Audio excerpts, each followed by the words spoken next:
Hello guys, welcome to my YouTube channel. My friend and I made an interesting discovery. Valeton has two versions. They have the Chinese only version and the global version, which allows you to have English and other notable languages. So scroll all the way down. The display setting would be the fifth item from the bottom. So you have to count up.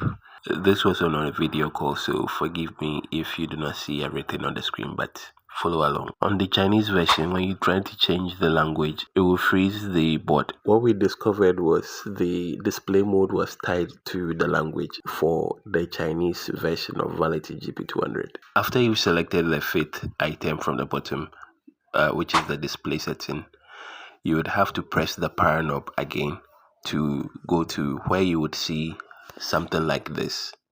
So when you see it, you have to scroll with the first knob below the screen to the third item, or probably the second item, but in this setting we did it to the third item, and then you press the power knob again. Then it will open up the language option, which is the third option on the screen. So you use the third button to scroll through the languages till you see the language that you desire. Obviously in this case English. So keep scrolling till you meet English.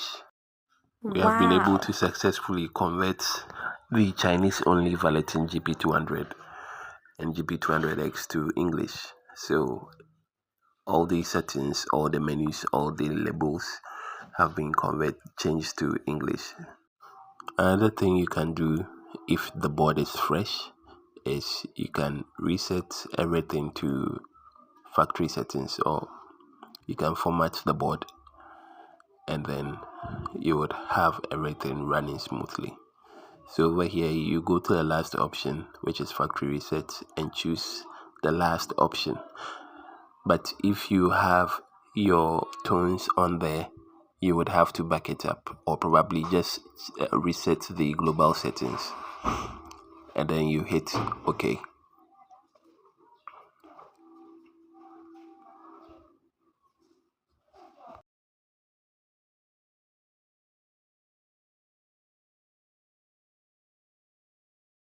Once it's done formatting, you can hit the power knob to say OK, and everything becomes very nice again. Thanks for watching. Don't forget to hit the subscribe button. See you next time.